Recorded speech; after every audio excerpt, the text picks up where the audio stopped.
सबसे प्यारी है, माँ तू जग में न्यारी है।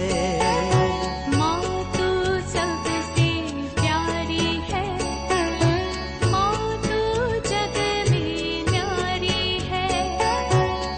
अपने आंचल में रखना, अपने आंचल में रखना, हमें वरदानों से भरना। माँ तू सबसे प्यारी है, माँ तू जग में न्यारी है। माँ तू सबसे प्यारी है, माँ तू जग में न्यारी है। पिता, पुत्र और पवित्र आत्मा के नाम पर आमेन। आप सबों को जय यीशु। आज का क्लास भी एक सवाल मेरे से पूछा गया हमारे व्हाट्सएप के अंदर। मैं इससे पूर्व में इस सब्जेक्ट के विषय में क्लास ले चुका हूँ, फिर भी जब सवाल किया है मैं एक और बार क्लास लेना चाहूँगा। यह है योहन का सुसमाचार अध्याय 10 वाक्य 34। आप लोग सब जान रहे होंगे। योहन का सुसमाचार अध्याय 10 वाक्य 34 के अंदर ईसा मसीह ने यहूदियों से कहते हैं, यहूदी लोग ईसा मसीह को मार डालने के लिए कोशिश कर रहा था, क्योंकि ईसा मसीह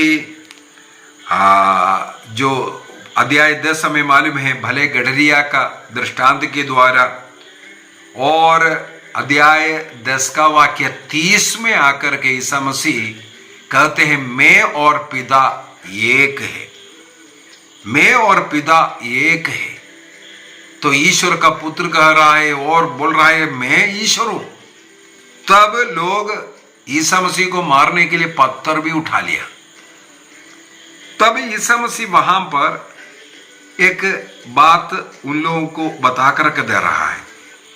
वाक्य 33 से थोड़ा सा पढ़ लेता हूं, इसके बाद 34 आएगा तो थोड़ा सा और समझ में आया। यहूदियों ने उत्तर दिया, किसी अच्छे कार्य के लिए नहीं बल्कि ईश निंदा के लिए मैं तुमको पत्थरों से मार डाल रहा हूं, क्योंकि तुम मनुष्य होकर अपने को ईश्वर मानते हो।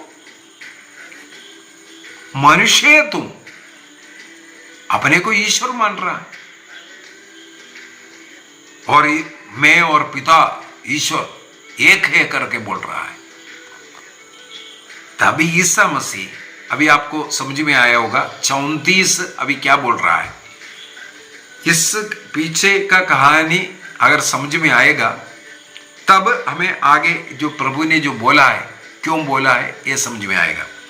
अभी ईसा मसीह उत्तर दे रहा है। ईसा ने कहा, क्या तुम लोगों की संहिता ये नहीं सिखाता है? इसका मतलब ईसा मसीह अपने ओर से उत्तर नहीं दिया, संहिता से यहां पर जो बताने वाला जो बातें हैं, स्तोत्र ग्रंथ 82 का वाक्य 6, स्तोत्र ग्रंथ साम 82 का वाक्य 6 को कोट कर करके यहां पर ईसा मसीह अभी बोल रहा है। प्रभु बोल रहा है तुम लोगों की संहिता क्या बोल रहा है? संहिता में लिखा है, मैंने कहा तुम देवता हो। यहां पर देवता लिखा है, यदि अंग्रेजी ट्रांसलेशन में लिखा है तो वहां गॉड ही लिखा हुआ है, you are gods. Small letter का जी लिखा हुआ मिले, जो ईश्वर है उसके लिए कैपिटल लेटर लिखता है, यहां छोटा अक्षर में गॉड्स लिखा है, लेकिन वही शब्द ईश्वर। तुम देवता हो। तुम्हारे धर्म ग्रंथ में लिखा है कि तुम अर्थात यहूदी लोग, तुम लोग देवता हो। तो यदि मैं बोलूंगा मैं ईश्वर हूं बोलेगा, तो तुम लोग बोल रहा है मैं ईश्वर निंदा का कार्य कर रहा है, मनुष्य होकर के अपने को ईश्वर मान रहा है, लेकिन तुम्हारा धर्म ग्रंथ में लिखा है तुम ईश्वर है। और आगे, जिनको ईश्वर का संदेश दिया गया था, यदि संहिता ने उनको देवता कहा और धर्म ग्रंथ की बात टल नहीं सकती, वाह, उसका और वर्णन कर करके बता दिया। तुम्हारा धर्म ग्रंथ के अंदर अर्थात साम 88:6 के अंदर, 82:6 के अंदर ये लिखा हुआ है, 82:6 के अंदर ये लिखा हुआ है कि तुम देवता हो, तुम ईश्वर हो। यदि जिन लोगों को ईश्वर का संदेश सुने, यहूदी लोगों को यदि संहिता ने देवता कहा है, धर्म ग्रंथ में अगर बोल रहा है तुम देवता ही है, तुम ईश्वर है, तो मैं अपने को अगर ईश्वर बोला है तो तुम क्यों मुझे पत्थर मारने के लिए उतारू है। तो यहां पर सवाल किया है, क्यों कह रहा है, क्या हम लोग ईश्वर है? मेरे विचार में जिसने ये वाक्य डाल करके दिया यही उद्देश्य होगा, क्यों, क्या हम लोग ईश्वर है? पवित्र बाइबल क्या कहते हैं? एक जनरली लोग बोलते हैं क्या है, आई एम गॉड, अहम ब्रह्मास्मि, अहम ब्रह्मास्मि, मैं ईश्वर हूं। कुरिन्थियों का पहला पत्र अध्याय 3 वाक्य 16 में, क्या तुम नहीं जानते हैं तुम ईश्वर का मंदिर है? वही अध्याय 6 वाक्य 19 में भी हम लोग पढ़ सकते हैं, हम लोग ईश्वर का मंदिर है कर करके। वहां पर संत पौलुस हम लोगों को सिखाते हैं, यदि मानव जाति के सृष्टि कर्म को, यदि उत्पत्ति ग्रंथ को अगर हम पढ़ेंगे, उत्पत्ति ग्रंथ अध्याय 26 के अंदर मनुष्य की सृष्टि के पूर्व में ईश्वर ने कहा हम मनुष्य को अपना प्रतिरूप बनाए। ईश्वर कहते हैं हमारा प्रतिरूप, अर्थात ईश्वर जैसे अपने समान बनाना, इसका मतलब गॉड्स है।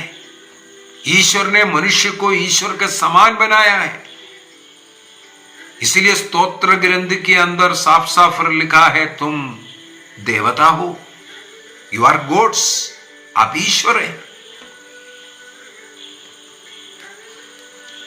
कई ऐसे सुसमाचार के अंदर से हम उदाहरण ले सकते हैं। उदाहरण के लिए मत्ती का सुसमाचार अध्याय 7 को निकालते हैं, कुछ ऐसे वचन को भी और हम लोग देख सकते हैं, क्या हम लोग ईश्वर है कि नहीं, ईश्वर जैसे बनना है कि नहीं।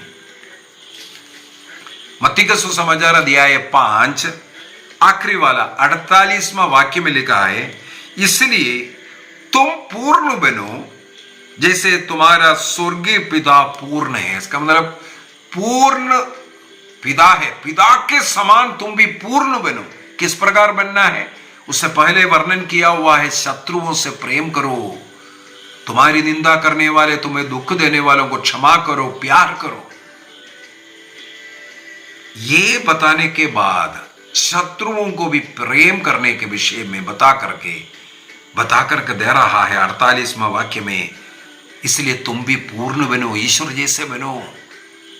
यदि हम दूसरों को प्यार करेंगे, क्षमा करेंगे, सहन करेंगे, ईश्वर का रूप हमें मिलता है। वह ईश्वर का रूप, प्रेम का रूप।